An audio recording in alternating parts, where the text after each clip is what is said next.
Salut la Bulls Nation, bienvenue sur French Bulls TV. Chicago a remporté sa première victoire de la saison face à Charlotte, 112-110, dans une fin de match assez particulière, mais un très très bon Zach LaVine. Zach LaVine qui a été excellent tout au long de la partie une fois de plus. Quatrième match de suite à 30 points minimum. Il n'y a que Jordan qui avait fait ça pour débuter une saison avec les Chicago Bulls, donc c'est quand même pour vous dire la hauteur de l'exploit. Mais ce qui m'a pas mal plu, surtout dans le match de Zach LaVine, c'est qu'au troisième quart-temps, c'est lui qui a remonté la balle. Il n'était pas vraiment meneur, mais en tout cas, c'est par lui que tous les ballons passaient. Et il a profité des prises à deux qui se présentaient à lui pour trouver les joueurs démarqués, en l'occurrence Cameron Payne, qui a enchaîné les 3 points comme si c'était Steph Curry. C'était assez surréaliste comme troisième quart-temps. Cameron Payne qui a mis 5 paniers à 3 points dans le troisième quart-temps, 7 au total pour un record en carrière de 21 points, 7 sur 11 à 3 points. Et voilà, il a largement profité des passes de Zach LaVine pour se retrouver tout seul démarqué dans les coins. Parce que Zach a tiré les prises à deux et ressortait parfaitement la balle. Et ça, c'est quelque chose de très, très important dans le match de Zach LaVine, cette capacité à remonter la balle, à dribbler et à être capable de trouver le joueur démarqué. Parce que voilà, il est capable de scorer, mais il est capable d'organiser aussi, et c'est quelque chose qui va faire du bien, surtout en l'absence de Chris Dunn, mais j'y reviendrai un peu plus tard dans la vidéo. Autre chose de très très bien que j'ai noté dans ce match contre Charlotte, c'est que Fred Hoiberg a modifié ses rotations et ça a été très positif. Robin Lopez n'a pas joué, alors c'est pas. Moi j'ai absolument rien contre Lopez, hein, je le dis à chaque fois dans les vidéos, j'adore. Mais voilà, là ce coup-ci il n'a pas joué, c'est Felicio qui était le remplaçant de Wendell Carter. Et il a fait des bonnes choses, il a sécurisé les rebonds, il a pris des rebonds offensifs. Sur les matchs précédents, on s'est fait exploser au rebond offensif, on concédait beaucoup de secondes chances aux équipes adverses. Détroit, Dallas, ils se sont régalés à ce niveau-là. Là, Charlotte, je crois qu'ils ont eu que 8 rebonds offensifs et c'est déjà beaucoup mieux. Donc voilà, c'est pas que grâce à Felicio évidemment, mais il a apporté sa pierre à l'édifice à ce niveau-là, il a fait du très bon taf. Chandler Hutchison qui a été dans la rotation aussi, qui a fait des super choses.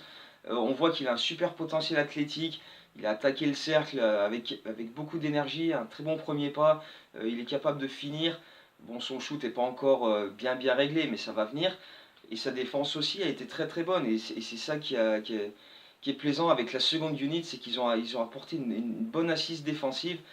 Avec Felicio Arcidiacono et Hutchison, ça fait quand même 3 joueurs qui ne sont pas des top défenseurs, mais qui ont au moins essayé sur ce match-là et qui ont apporté quelque chose à ce niveau-là. Arcidiacono, encore une fois, lui, ça va devenir mon chouchou de cette saison s'il continue comme ça, à faire des très bons choix en attaque et à défendre avec énergie. Franchement, ça va être quelque chose de sympa à suivre.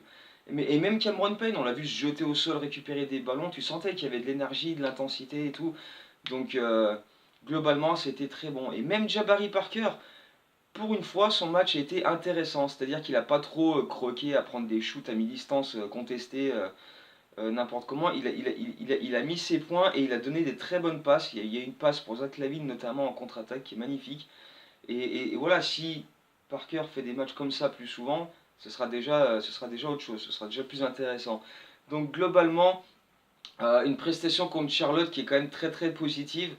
Et c'était pas. Comment dire, c'est pas ce qui était attendu parce que la veille on a appris que Chris Dunn s'était blessé lors du match contre Dallas, qui était son premier match de la saison. Il s'est fait une entorse au genou et il va manquer 4 à 6 semaines, donc ben voilà. Ça c'est à la veille d'affronter Charlotte et Kemba Walker qui était dans le top 3 des meilleurs scoreurs de la ligue, et un Kemba Walker qui nous avait mis 47 points je crois l'an dernier au United Center. Tu te dis ça part pas sous les meilleurs auspices. Et puis finalement, bah voilà, Kemba Walker on l'a vu par séquence, mais au final il a été assez bien, assez bien géré par l'équipe. Donc au final, il n'a pas fait trop de dégâts. Et bon, il a quand même mis 23 points, mais il n'a pas eu l'impact qu'on pensait qu'il pourrait avoir sur ce match-là. Donc on l'a un peu freiné quand même. Et c'est une très très très bonne chose. Donc voilà, une victoire 112-110, la première de la saison, donc sans Chris Dunn. Et on retrouve les Charlotte Hornets ce soir à Charlotte pour la revanche. Et cette fois-ci, Portis va manquer à l'appel. Et c'est ça un peu le souci, c'est que bah, en ce moment on accumule les blessés. Hein. Deuxième journée de pré-saison, Denzel Valentine qui est toujours pas revenu.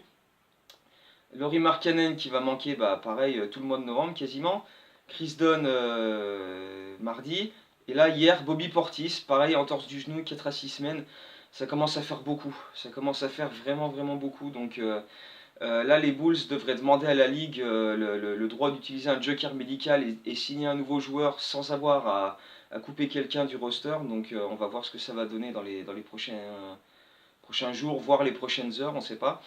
Mais toujours est-il que voilà, peut-être qu'il y aura un renfort à ce niveau-là, parce que du coup, à l'intérieur, ça fait qu'il reste Lopez, Wendell Carter et Jabari Parker. Donc ça fait pas énormément.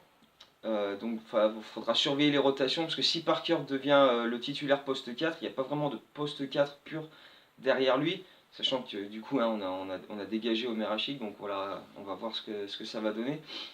Donc voilà, les rotations seront à surveiller sur les prochains matchs. Est-ce que des joueurs comme Hutchison pourraient être décalés en 4 sur certaines séquences pour pouvoir pallier l'absence de vrais 4 quoi. Ou à moins que Carter redescende en 4 et Lopez fasse le taf en 5, on verra. Pour l'instant, ça reste encore un petit peu le flou à ce niveau-là. Toujours est-il que voilà, on va passer quasiment tout le mois de novembre sans Chris Dunn, sans Markkanen, sans Portis. Enfin, la grande majorité du mois de novembre en tout cas. Donc avec un back-to-back là ce soir à Charlotte et à Atlanta demain soir. Et la semaine prochaine, 4 matchs à domicile, mais dans les 4 matchs, il y a Golden State, il y a Toronto, il y a Houston, plus Indiana. Donc voilà, c'est quand même pas c'est quand même pas des affiches en bois, donc il va falloir faire du gros taf avec l'équipe qu'on a sur le terrain actuellement. Il va falloir un Zach LaVine énorme, il va falloir un banc extrêmement productif comme on l'a vu contre Charlotte. Donc voilà, il faudra que tout le monde réponde présent et se sorte les doigts parce que les affiches qui arrivent là, si on veut pas se retrouver à 1-7, 1-8, 1-9 pour débuter la saison, il va vraiment falloir sortir des grosses prestations. Donc voilà, défensivement, il va falloir répondre présent. Mais bon voilà, on va suivre tout ça évidemment, on va voir ce que Fred Hoiberg va faire pour adapter ses rotations, comme il l'a très bien fait contre Charlotte. Donc voilà, pour une fois que je parle en bien de Fred Hoiberg, il faut en profiter, ce sera peut-être pas le cas tout le temps. Mais voilà, en tout cas, euh, on va faire avec les blessures, on va composer avec ça, et puis on verra bien comment on va s'en sortir quand tout le monde sera capable de revenir. Ce sera de très bons tests d'ailleurs pour les jeunes, hein. C'est ce qui va leur permettre d'obtenir du temps de jeu, de progresser, donc voilà, ce sera extrêmement intéressant à suivre. Évidemment, ben, plein de vidéos pour reparler de tout ça, donc abonnez-vous, mettez des likes, des commentaires, partagez avec tout le monde, et puis on se retrouve très bientôt pour d'autres vidéos. Salut et go Bulls!